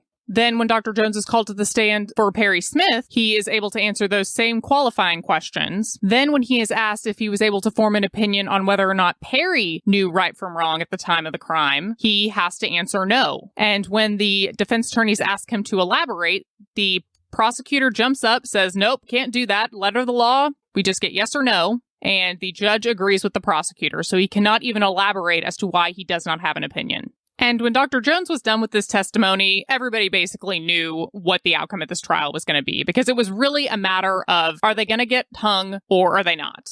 But Prosecutor Logan Green still feels the need to drag this out and put every piece of evidence possible up there. And really, for me, that's fine. I get it. I've been in that same situation. You're just doing your job. However, let's now go back to the movie and listen to Logan Green's closing argument, because there is one part of that I am not okay with. Mercy for them, the killers. How fortunate that their admirable attorneys were not present at the Clutter home that fateful evening. How very fortunate for them that they were not there to plead mercy for the doomed family, because otherwise we would have found their corpses too. Don't do that. Do not shit on a defense attorney because they're just doing their job. I get it. They killed people, but the attorneys did not kill these people and they were appointed to represent them. So stop being an asshole. Now, to be fair, Logan Green was actually a very well-known attorney, and a lot of attorneys actually came from all over Kansas to watch him because he was so good, and the rest of his closing argument was good. Gentlemen, 4 of your neighbors were slaughtered like hogs in a pen by them. They did not strike suddenly in the heat of passion, but for money. They did not kill in vengeance. They planned it for money. And how cheaply those lives were bought. So once Logan Green finishes his closing argument, we start getting a narrator throughout the rest of the movie. And it's actually Bill Jensen. And right now, we're looking at the courtroom and we are hearing about the results of the trial. It took 4 hours to pick the jury. It took the state 3 days to present its case. It took the defense 1 hour and a half. It took the jury 40 minutes to bring in the verdict. And we also hear voiceovers from 3 of the jurors that sat on this trial. He had to be crazy. No, maybe stupid, but perfectly sane. How can a perfectly sane man commit an absolutely crazy act?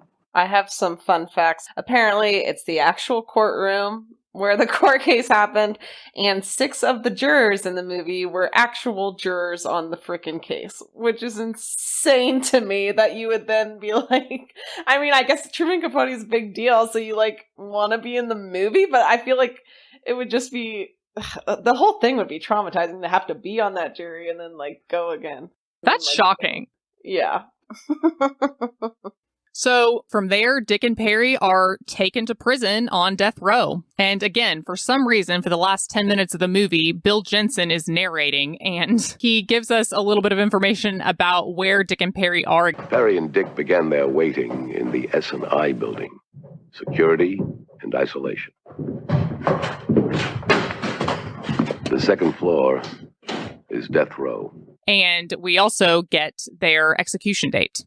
Perry and Dick have a date at the corner. 1 minute after midnight. May. Friday the 13th. And that execution date went, and that's not unusual at all because people who are on death row automatically get an appeal. So typically that first date is going to be moved. It's probably going to be moved several times, and that was also the case for Dick and Perry. And you'll also notice at this point that Bill Jensen is actually at the prison visiting with Dick. And this is also something that Truman Capote did. He, for a while, would go and visit Dick and Perry on death row. And Dick and Truman Capote got along pretty well, but Dick generally got along with everybody. Perry, however, was usually very much a loner, but randomly, him and Truman Capote became very close. And the reason for that was Truman Capote described Perry as someone who was just like him when he was younger, and they both just went down different paths as they grew up. So they formed a very special bond. And as the execution dates for Dick and Perry kept being extended, and Truman Capote was waiting and waiting to publish his book until after they died, this started to really bother Perry just on a personal level. It also bothered Dick because he wanted it published, and he actually attempted to get his own book published, but Truman Capote managed to stop it. And ultimately, this ethical dilemma that Capote kind of put himself in sort of took over him, and he stopped going to visit Dick and Perry, and he stopped writing them letters. We don't see that with Bill Jensen in the movie. And then we learn Perry and Dick waited 5 years. 3 times their case went to the United States Supreme Court. Perry and Dick waited 5 years on death row before it was time for them to be executed. And as we learn this, we see that Dick is being driven over to the corner and he is about to be read his warrant before he is executed. Richard, this is a warrant from the Supreme Court of the state of Kansas. Whereas it was by this court ordered that execution of the sentence of death by hanging of Richard Eugene Hickock, imposed by the District Court of Finney County, Kansas, be carried out on Wednesday, April 14th, 1965. And in the documentary I watched, it had one of the correctionals officers that worked on death row when Dick and Perry were there. And what's interesting is because they were there all the time with them, they kind of got to know him. So it got really hard for them when these people were executed. And they said that when Dick was brought over to the corner, he was fine until they put the harness on him. And then he went really pale white. And then after a second, he shook it off and he seemed to be okay. Meanwhile, in the movie, we go over to Perry and he is freaking the fuck out. He's got his harness on. And all of a sudden, he tells the guards that he's got to go to the bathroom. I gotta go to the toilet. We can't remove the harness. There might not be time. Please. Try to control yourself. But that's it. When you hit the end of the rope, your muscles lose control.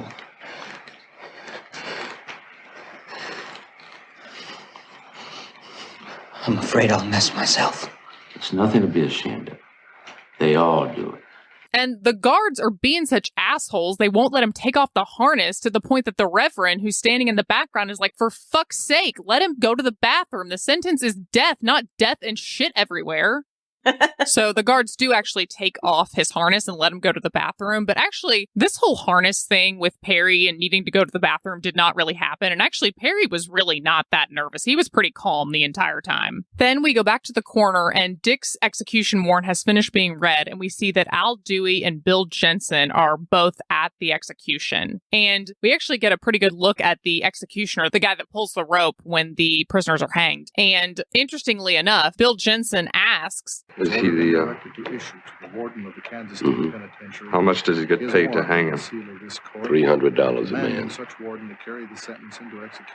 Has he got a name? We the people. and I talk about this a little bit more when I get to the reactions to the movie, but I really like how this movie adds in, especially at the end, all of these little things that really make you think, like this executioner and what he's paid and how much he's paid and what he's paid to do. And then Dick says his last words, and these are actually the words that he said. Just that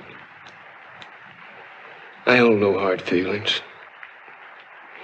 You're sending me to a better world than this ever was.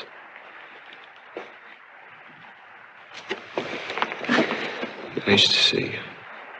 And we watch Dick going up the stairs up to the trap door, and we see the trap door open from a distance, but we don't really get a good look. But one thing that I found interesting is that in the movie, it's raining really hard, and the corrections officer that I saw in this documentary interview commented that it really was raining that hard. And when the trap door was opened for Dick, when he was executed, there was a huge clap of thunder, so it was like very jarring. And after that trapdoor was released, Dick Hickock hung for 20 minutes before he was pronounced dead. And we go immediately after we see him drop to Perry, and he's asking for Dick.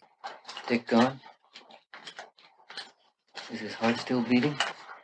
Which was a pretty dramatic moment for the movie, but in reality, Dick and Perry were no longer communicating once they went up into prison. So Perry only knew that Dick was officially gone when he was taken out to be executed because they executed them in alphabetical order. But before Perry is brought over, he's still in his cell with the Reverend Post, and we get probably one of the best accidental scenes ever when Perry is talking to Reverend Post about his relationship with his father. And Grace, you had never seen it, so you have to talk about it.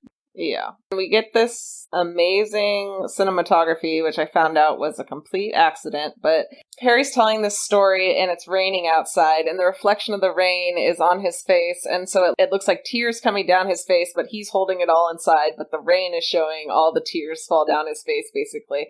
And apparently this was like a complete accident. The cinematographer, Conrad Hall, said that they were doing the shot. It's fake rain and like a wind machine to have it against the window. And then they saw how it reflected on his face and were like, oh, that's amazing. But like, they didn't think to do that. It just like happened. And then it's like this masterful moment. I'm like, cause when I saw it, I was like, oh my God, I have to talk about that. And then when I researched it and found out it was a happy accident, I was like, no, there's too many like coincidences in all of this. And it really, really looks like he's crying. And it's so perfect because he's talking about his relationship with his father. And he's basically explaining what that hallucination was, or that vision was that he was seeing right before he killed Herb Clutter. And we learned that when Perry was a child, his dad actually pointed and shot a gun at him, but the gun wasn't loaded and his father didn't realize. He started yelling what a greedy, selfish bastard I was. Yelling and yelling till I grabbed his throat. I couldn't stop myself. He tore loose, got a gun. He said, "Look at me, boy. Take a good look, because I'm the last living thing you're ever going to see." And he pulled the trigger. So basically, his father tried to kill him and then abandoned him. I went for a long walk. When I got back, the place was dark. The door was locked. All my stuff was piled outside in the snow where he threw it. I walked away and never looked back. And it's almost like this is the catalyst, or this is the thing that Perry remembers and it sticks in his mind, is the moment where he went from having a happy childhood with 2 parents to an abusive childhood, an unstable childhood, an alcoholic mother, an absent father, abusive nuns when he had to stay with other people, and all this other trauma that arguably contributed to some crucial turning points and decisions in Perry's life, some that he could control and some that he couldn't control. And in the end led him to this moment that is his execution. Yeah. Now, I will say about the real story, Perry was much more hardened by the time of his execution. He was not as, I don't know how to put it, he was not always on the verge of tears like the Perry in the movie is. That's the best way I know how to explain that.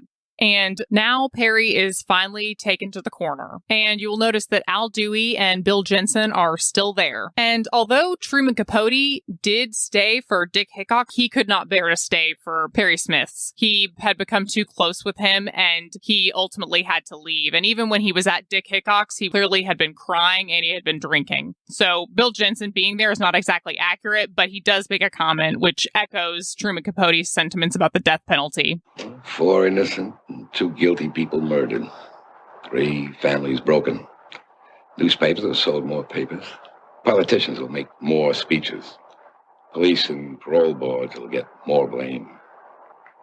More laws will be passed. Everybody will pass the buck. And then, next month, next year, same thing will happen again. Maybe this will help to stop it. Never have. Then we hear Perry's execution warrant. Perry, this is a warrant from the Supreme Court of the state of Kansas.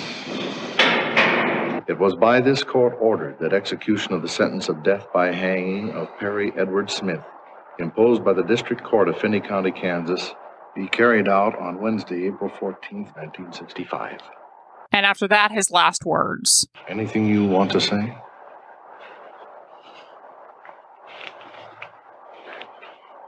Perry? I think maybe I'd like to apologize. But who to? And these really were his last words, but in the documentary that I watched, the corrections officer said that unlike Perry in the movie, Perry in real life got very hardened when they were reading his warrant to him, and he almost seemed a little bit angry when he said those last words. He didn't seem as scared. And in real life, Perry went up to the trap door, and it happened very fast. Now, in the movie, this scene of Perry's execution is one of the most tense scenes I've ever seen. I cannot not hold my breath when I watch it.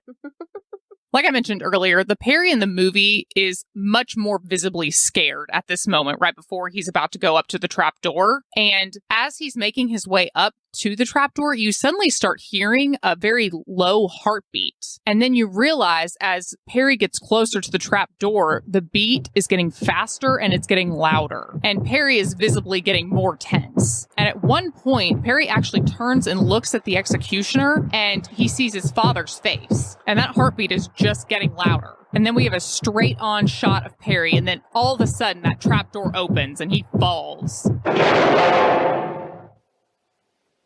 And that heartbeat slows until it's completely quiet. And then the screen goes black and it's over. That's it. They show a title screen for the movie one more time, but there's no credits and it ends. And I was even watching this with my husband and he looked over at me and he was like, wait, that's it? It's over? And I was like, yeah, that's it. Whew. Emotional roller coaster. At the end, you're like, well, that was depressing. And then like, even at the end of us talking about it, I'm like, I feel like, I need to go watch something funny after this.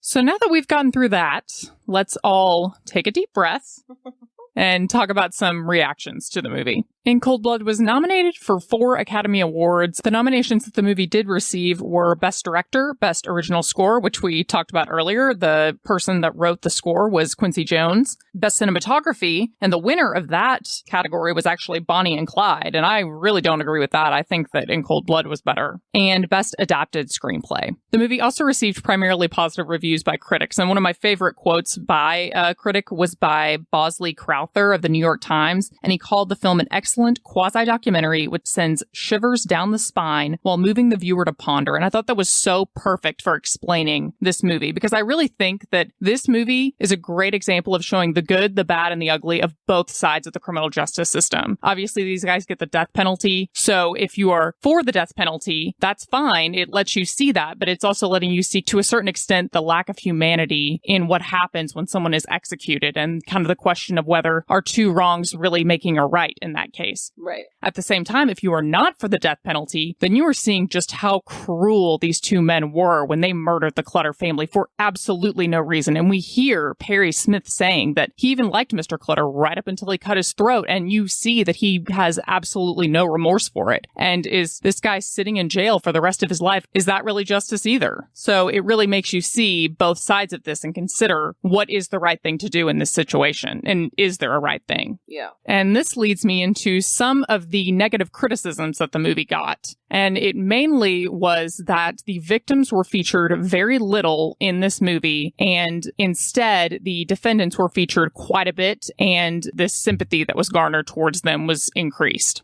I think there's another reason why Brooks chose to focus so much on Dick and Perry and what Dick and Perry were doing, and focus less on the Clutters. And it goes back to the fact that Brooks, the director, wanted this to be a quasi-documentary. And at least in my experience, and not everybody is going to agree with this, I think when you look at a trial, the focus is primarily on the defendant. It's not so much on the victim. Yeah, it has to be.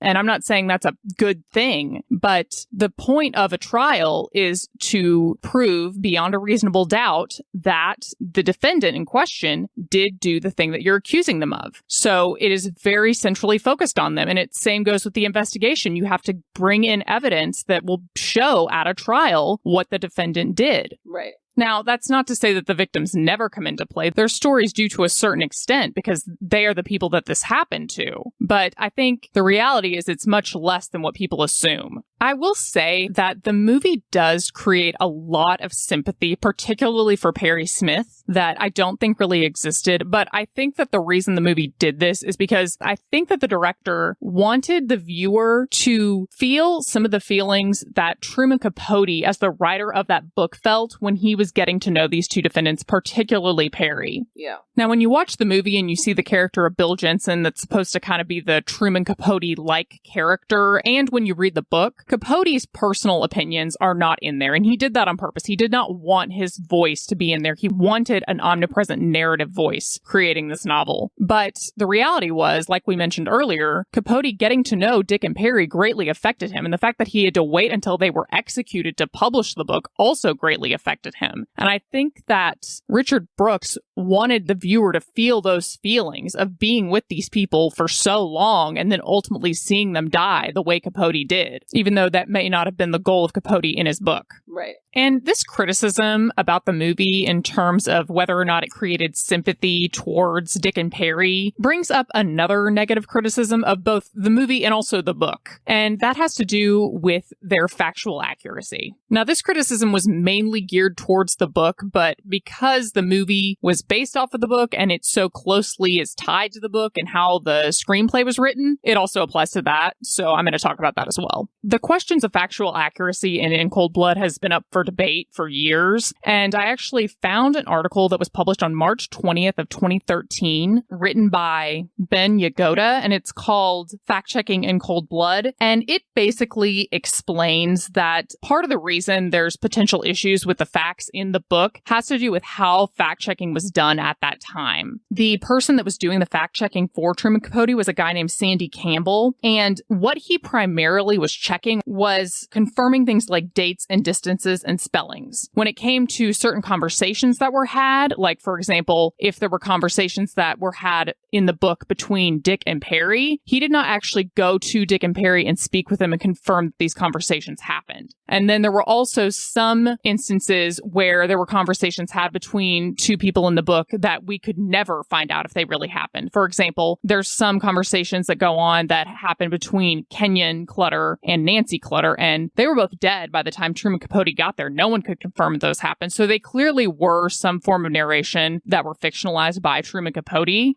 Ultimately, I think he did take some liberties with the storytelling aspects. I think there are some fictionalized conversations, but that doesn't surprise me. I never questioned that happened. Yeah. I mean, it's obvious, especially with the conversations with the people that were dead that Capote never met. But in no way, for me at least, does that compromise the integrity of the entire book. I don't know how much of this is true. I found a Wall Street Journal article that said that while he was on death row, Dick actually wrote a manuscript for his own book, but it was suppressed and never came out. And they're saying it was because everyone was working to get Capote's book to be like the only account. And in Dick's account, he actually claims that it was a hired hit and that someone paid them to kill the Clutters. But a psychiatrist read it and said that they really don't believe that they were paid to do it. And then I found another one where this theory had been made known to the KBI before, but it never really came out. And so there's like kind of all this conspiracy stuff as to like, were they containing what information came out because it was not true and didn't matter, or were they containing what information came out because it wasn't what Truman Capote wrote in his book?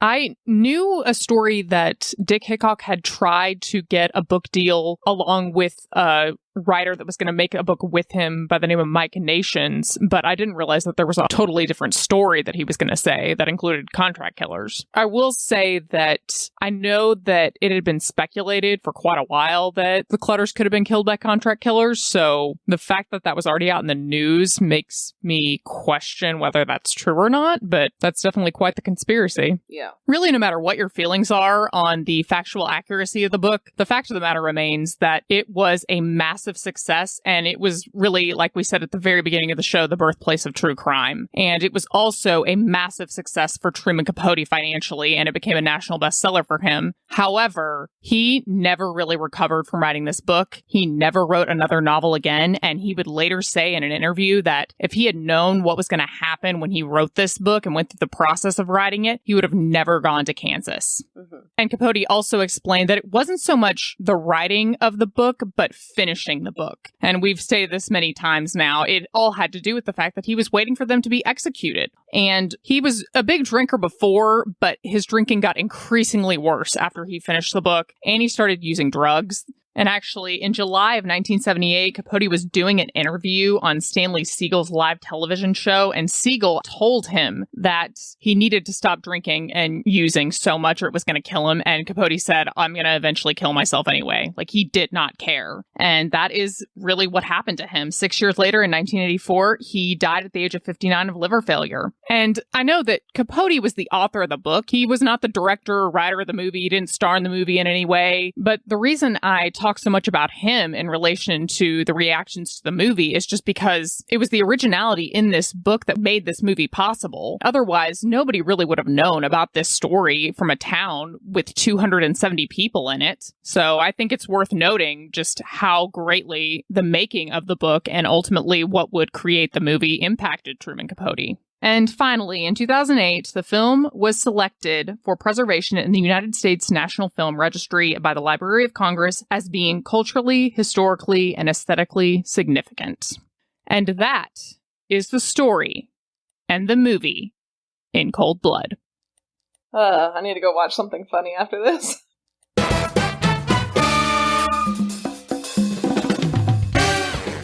All right, what are we doing next time, Grace? Next week, we're doing Molly's Game, which would be a good change of pace. Oh, yeah, this one's different. This one is Poker Ring, so no murder death next week. That'll be good. And Michael Cera is in this, and he is the bad guy, so that should be interesting. Yeah, and we've got Idris Elba in it, too. I do very much enjoy Idris Elba, so I will be looking forward to that. All right, guys, thank you so much for listening this week. Thank you to Maddie for making this request. If you would like to make a request, you can do so at our website, crimescenespodcast.com, or you can send us a DM on any of our social medias, Instagram, Facebook, and Twitter. We are at Crime Scenes Pod. If you would like to show us some love or some support, you can do so through buymeacoffee.com/crimescenespod, or you can, again, go to our website or the link in bio at our Instagram. And don't forget, we also have merch. That is on our website as well.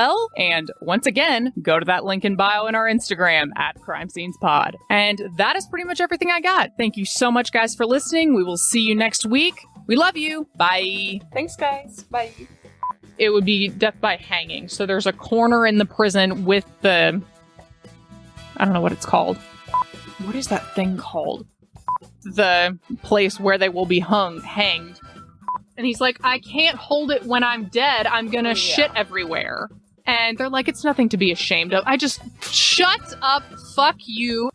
It was just, I don't know how to explain this. It just sucked. As it ended, I was watching it with my husband, and it just goes blank, and he goes, that's it? Yeah. Are there no credits? What's happening? And I was like, that's it, dude. Like, we're done. And he's like, well, that was a lot. Yeah, exactly. This movie's amazing, if we haven't said it enough.